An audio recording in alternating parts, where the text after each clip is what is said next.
akayimba kanasanga kapya remix yafulumye abana nga bakubye nnyo liri puzzle ate ne bagamba Weasel yayimbigo batwala ng'omulala bagamba Weasel yalese eri the Weasel oli owedde wa 28 29 210 ani bagamba liri puzzle teyandize ku luyimba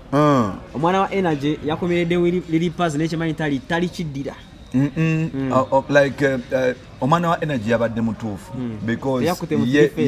ye kye yabadde awulira kyekyo tosobola munenya because naye okutuukwe kwamuwadde ekyo naye buli lwotunulira remix eyo nasanga remix buli yagibaddeko yabadde ne audience gyasita buli yagibaddeko n'omugaso buli yagibaddeko yagiyambyeko kugitambuza nti for example era buli yagibaddeko Khalifa yabadde strategic ng'alonda collaborations eyo ekisooka kakweka example ali ku collaboration asooka ekisooka yenanyini luyimba Khalifa Aganaga is a well talented artist yeetaaga okujampinga of all times. Yes. Your definition ya omuntu atakadiwa Boyo so is a talent gyosobola okulabako leero n'ojagala enkya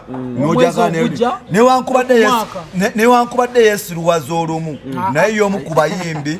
abasinga n'amagezi n'okureasoninga mu Uganda nkiddamu newankubadde nga Khalifa Aganaga olumu yesiruwaza atya naye y'omu ku bantu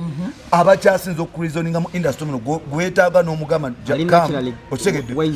nga mugezi n'ekirala ne talent ye yanjawulo so otunulira verse ya Khalifa Aganaga yabadde yanjawulo yabadde enyuma come to Edlisa Kenzo Musuuza tabeerangako serious esitagiteekako maanyi kyova olaba Musuuza nnyimba ze stamina osobola okirekaawo ne zifuka monster hit bw'otunulira oluyimba leero baliwa basemyeko zaabako oluyimba lwa kisirusiru naye oluyimba lwatambula ne lukuba amawanga omusajja omukulu ali awo n'agamba baliipira boda gwe n'ogamba omusajja omukulu aki oyimba baliipira boda naye ze ennyimba ezagenda maaso n'okuba nti zigenda zisitya loosi okitegedde but in the end omusajja n'olaba ng'akoze eki bw'otunulira vaasi ya Musuuza yawadde Khalifa Aganaga kye bayita push especially ku YouTube nti Musuuza mu Uganda yomu abantu abalina line ejo ya YouTube yabamu ku bantu abalina numbers ne push okitegedde nti gundi algorithm ya YouTube bweraba nti ani nti Musuuza osobola okufunako ka plus mu push era nesigala nga era tuvola abantu jatunulya munaku 2 munaku 3 munaku 4 olimba lugenda mu mitwalo 3 okitegedde nti buli yabadeko yabadde wa mugaso ekirala ani awo yabadde okusatu Winnie Nwaji mu bantu abayimbye oluyimba Winnie Nwaji yetise oluyimba verses ezinyuma eddoboozi lyerinyuma nebwe yabadde mu video newankubadde nga bagamba nti mulimu ebituli mu mabina naye gabadde ganyuma okitegedde nti twabadde mu video nga twagala kulaba mabina ga Nwaji gokka okitegedde ne gakyaliko nze simanyi mu kyemulaba Nwaji waleero emyaka ebiri emabega kati Nwaji bakwata omulya asobola omulya omulya ova ku mukazi alina kyo nga yes nekugamba nti buli kimu kyeyakozeeko yakoze deliverance ennungi then netudda ku musajja mukulu amanyikiddwa nga Lili Puzzle Olunabe oluyimba olwo kubadde kulina okubeerako omuntu arepresentinga Masaka okitegedde mulowooza mbyayimbe bya kisirusiru waliwo abantu basirusiru 100 abagala Lili Puzzle abantu abagira Lili Puzzle ebyo bye baagala kyovola ba Lili Puzzle ajja kukeera ku macagambe yanjuluza olulagala gw'okwanjuluza olulagala okimanyi era mu complaininga ku bintu yayimbye oluganda yayimbye bya kisirusiru byalina okuyimba kuba bwe yayimba ekusoma mutemwakuwulira nakuyimbira nkudi nemugenda mu festival number ate memwagala munasanga abayimbire biki era nze mwawunyina okuwona nti Lili Puzzle teyataddemu bigambo byabwemu nga 10 okitegedde yayitaddemu olulagala enkudi ekisododdo byonna n'abigatta nemubeera mu Nasanga olwo ne tulaba Nasanga omulala then nekudda kwaneyabadde Weasel Manizo bw'otunulira kaliya ya Weasel Manizo mu myaka 10 oba mu myaka from 2008 Bukyanga Moses afa okufuna version ya Weasel Manizo empya ebadde nzibu yakola ki 2019 okufuna version ya Weasel Manizo ne kola sweet ebadde ludde okubaawo ate mmwe abantu abasinga obungi nga mugamba Weasel ennyimba ze baali bamuwandiikira kati Moses Radio si yawandiise eyo verse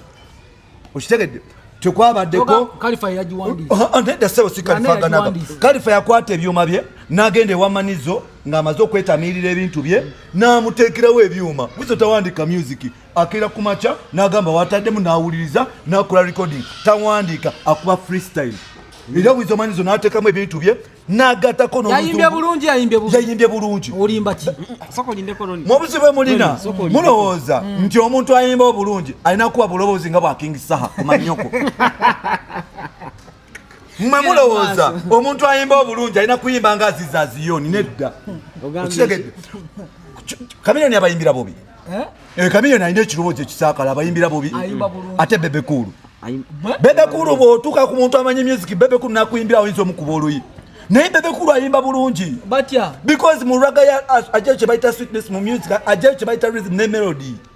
kati tudde ku Wizzo wali twagala ensonga ya Wizzo temuli melody towulira mu rhythm mu verse ya Wizzo munasanga kwa ebigambo byayimbye kyabijjukira yes kigambo kya you the best I know you the one I know you the best I know ebyo abamu temwamanyira luzungu lwa raga mwe mulowooza mwagala Wizzo ayimbe nga Joshua Baraka Wizzo si Burna Boy Wizzo yo style gye yayimba mu bread and butter yo gye yayimba mu nakudata yo gye yayimba mu lwakyo nnumya yo gye yayimba mu nyambula nete mwagala Wizzo maniza ate mumutegerere kali gundi ye version bwakuletere yo Wizzo gwe twagala era kyovula bantu bwogenda ku TikTok challenge ngojeko Wininwaji Wizzo manizo yalina organic challenge era n'oli omusajja gwe mbadde muvuma nti yayimbye bubi Lil Pazzo yemu ku bantu abakyasinze okuba ne challenge nga bazikola because already Lil Pazzo alina fanbase enene kweyo app era ne Kalifa aganaga yabadde yeetaaga fanbase eyo kweyo app kyovola olulimba olulina challenges lwezityo kati kiki kye mugamba mmwe mubadde mwagala Wizzo ayimba atya soko siba kati Ronnie rate nasanga te kino scale ya 10 kino scale ya 10 nasanga ene empya remix I think I can give it 7 out of 10 just fine then originality is 10 leka nkunyonye ku Kenzo gwe mugamba nti tamanyi kuyimba alina international awards nga z'amaanyi ezisuka 10 nkumenyeremu alina Afrima alina Nickelodeon alina High People alina BET oyo Kenzo gwe mugamba mutamanyi kuyimba yakabeera nominated mu Grammy Award awards kyasinzeeyo kubeereza akabi mu nsi yonna Grammy Awards za mirundi emeka mpayo muyimbi wa East Africa eyakabeera mu nomination za Grammy Award emirundi yadde ebiri oshegedde so oyo ye ati gwe muzanyisa si buli kaseera nti omuntu ajja kujja kuyimba kukuba noti abakakase okuyimba tekusiko akuba noti okuyimba ati ogwokuseza abantu ne bamwagala Kenzo gwakozesa naye ate bemwagala sema muli omu abayimbire nga bwe mwagala mpayo muyimbi mu Uganda tewali muyimbi ali successful musically kusinga Edisa Kenzo Musuuza ekyo nkusiba sente successful musically ku international level tewali tujja wenyini I saw Epas ngate ya trying to criticize the lines of all artists the likes of Lil Pazzo Kenzo ngaabuuza kati yoga tobadde otegeeza ki ayina engeri gyali mu kuba mu Lil Pazzo then and Wizzo kati nefunamu ekibuuzo wano nti kyogamba Epas ali talented nnyo okusinga abantu abo be yakubyemu ttooki ekirala Epas wakuba buwooma kyogala buwooma yali perfect nnyo okusinga ku nyimba zo zoyimba that's a masking Epas n'olugezigezi lwe mu lugezigezi lwolwo kyaliyo Epas kyaliyo kyongereko ekyo oli kyaliwanga owulira mu lugezigezi lwolwo ne mu kusekereza olwo bw'osiitya wante ebigere hiti bwe bayakuyiseemu gikiriza ogambe ekuyiseemu buwooma ffe nga tetwalukuritisayizinga kyogala lwali perfect nnyo lwamushana kyogala lwali perfect nnyo yali ati we gwe yaguza bannayuganda ne mumwagala ne bano ati waabwe yooyo kyekyo ate Epas kyakola tali mukuba bano Epas ali mukutambuza luyimba nga bwe bakeera ku maca n'ate oluyimba lwe bali Lipazo ne balukuba kye bali mukula ne ku luno nti ayogera ku bakyalibe ekirala kubanga bulaba Epas ali mukutambuza luyimba lw'abasajja n'ekirala olaba lunabe nnyo ate n'ekirala Musuza yagamba waliwo we bagamba nti Epas asinga Musuza talent Musuza n'amugamba kale onsinga kyova olaba Epas oli mugagga nnyo ukitegedde yes okajjukirako awo yalamudulira no kego olaba omusajja omuntu nasobola omuntu bwagwa nakomawo enfunda za mirundi ebiri omuwanga obodde omuntu oyo abatakomyeyo by mistake Kenzo atagadde emirundi egisukka mu 3 naye nakomawo Lipazo yagwa flat ne mumukyawa nagenda ko munupu ne yesibe ebigere nga ko yesibidde kwa ino kusafavingira ne mumukuba ne mumujjayo nadamu NRM ne munyiga nnyo naye era mumwagalirayo kubanga yajja ne ati omulala mu busiru bwobo bwe mulowooza yajja ne ati omulala n'abakuba enkudi kati mugizina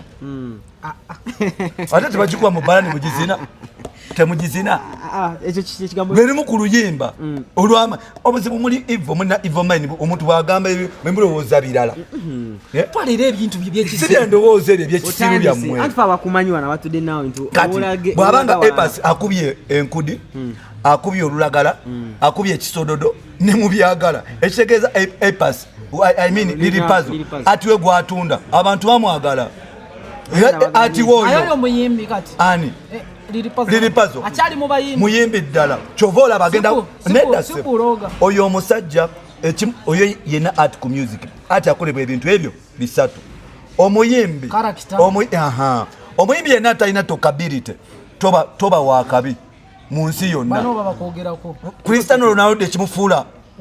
greatest footballer si wakwati yasinga omupiira naye alina PR team buli kaseera abira mu conversation z'omupiira awo nsobola okuretinga ko oyo mwana Vairota alina enyimba naye talabika ate kati alina ati oyo kyobola bwera avuga Romeo oba Rawumu njojja gemazima Vairota avuga Rawumu ate sente ajja zikola ddi nga talabika bw'omulaba ddi nti omuyimbi atalina tokability abantu music bamukuba ne bamwagala naye tebalina nsonga lwaki bakubuukinga naye kati abantu balina ensonga lwaki babuukinga Lipazo because batajja kubawa music ajja kwogera ebyekisiru oba tajja abantu bakumanya nga basuuzi banjogere mujama Lipazo okumakinga sure nti ajja kusigala mwana okufuuwa asobola okufuuwa asigale ng'atambula kitegedde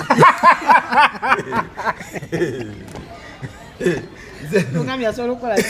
bakwesingo nze kubuulira nga muli wano bwe mutya abayimbira abantu 10 n'alabanga temusanyuse n'okufuuwaafuuwa asobola okuba nti abalekera ekibasasa n'enkera mukyogereko mugambe lunabe waffe alifane ekigambo ekyayigende bakyogera batya mu Lunyankolero kinyampo Kalifa bisima byokka boy kine kivulu nga 1st August nasanga festival tugenda kubeera Kajansi